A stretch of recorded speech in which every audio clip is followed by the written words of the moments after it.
My issue was the genocide of Sudan, and I read the book Lost Boy No More. The definition of genocide is the deliberate killing of a specific ethnic, cultural, or religious group for their beliefs. The Sudanese genocide is between the northern Muslims and the southern Christians.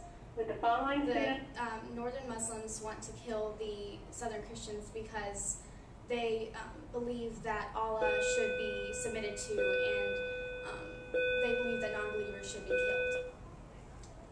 Although there are over 650 tribes in Africa and Sudan, the Dinkan tribe is the most affected by this genocide. The Dinkan tribe is predominantly a lifestyle of livestock and agriculture. So the young boys in Sudan, they tend to the cattle and sheep outside the villages, while the men and women tend to the business within the village. When the Muslim soldiers come into these villages, they burn everything and kill everybody in the towns.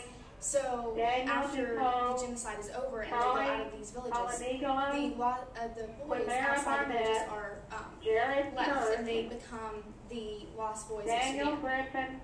Not only do they lose all of their loved ones, but they lose the possessions that they once had. And this affects them in many ways. The local effects of this genocide is the genocide itself, the killings, but also the economic effects it has on the countries around Sudan.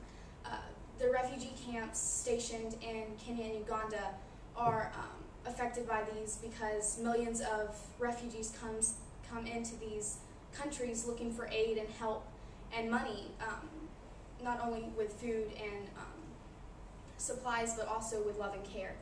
And the wars have spread into these other countries because the Muslims from Sudan want to kill these people, and they follow them into these countries. The global effects of this genocide are less harsh than the local effects, but they still affect the world. And the economic effects are very large in countries such as the United States and Europe, because they not only send resources and monetary aid, but they also send troops and armies as well to aid the victims of Sudan. One key person in the Sudanese genocide was George W. Bush, and the Bush administration called for more muscle power in Sudan. They called on the African Union troops to aid the victims of the genocide in southern Sudan and Darfur, and he also called for more NATO influence in these areas so that maybe one day we can help these people and get them out of the situations that they've been in.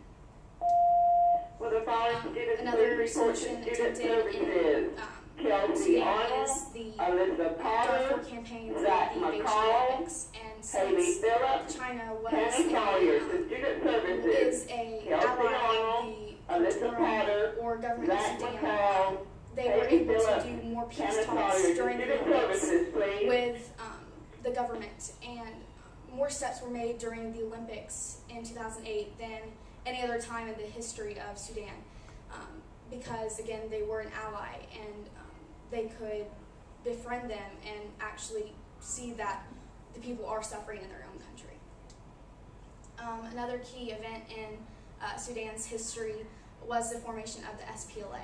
The SPLA is the Sudan's People's Liberation Army, and it was formed in 1983 by John Garang. He was an official of the Muslim army, but he was sent down to southern Sudan to rally the troops for the north. However, he saw the suffering and devastation in the south, and being a Dinkan himself, wanted to help these people, and it touched his heart that these people were suffering, and he wanted to do something about it. So he rallied troops to the south, creating the Southern Rebel Movement, and thus came the SPLA. The SPLA's goal is to not destroy the GOS or the government of Sudan, but it is to give religious freedom to the southern Sudanese. Another key person in Sudanese genocide history recently has been George Clooney, an actor in the United States. He took his first trip to Darfur in 2006, And out of this came a TV special called A Journey to Darfur. And it was to acknowledge the world that this issue does exist and that we have to do something about it or it will continue to get worse.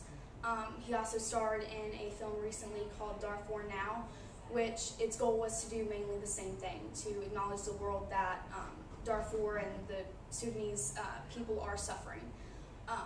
He also recently became affiliated with the organization Not on Our Watch, which is to stop the genocide in Sudan and to raise money for the victims of it. One thing that I took away from my research was that the Sudanese genocide is so much bigger than I actually pictured it.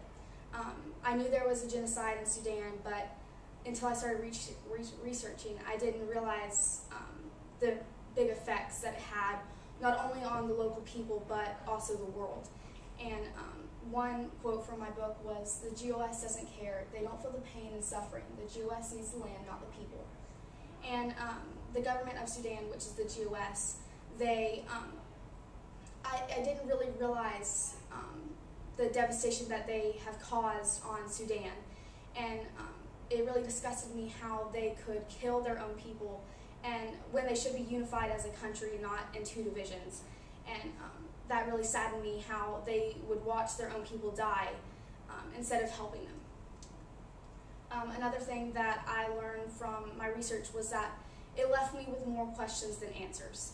And I think that it left me with questions about the future of Sudan as a whole, and if the lasting effects of this genocide will be so great that the government of Sudan will crumble and the cultures and that once flourished in Sudan will no longer be there.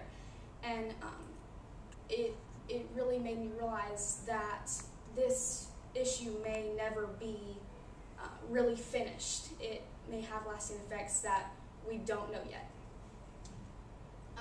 The biggest thing that I realized from my research was how lucky I am in the United States. The lost boys of Sudan don't get an education.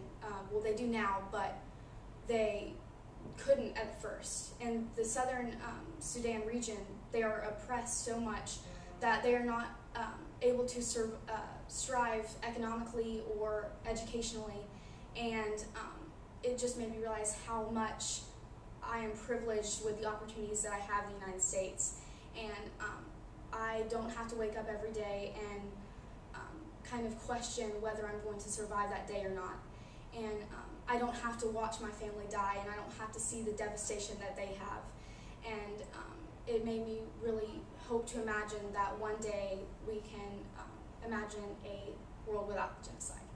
Thank you.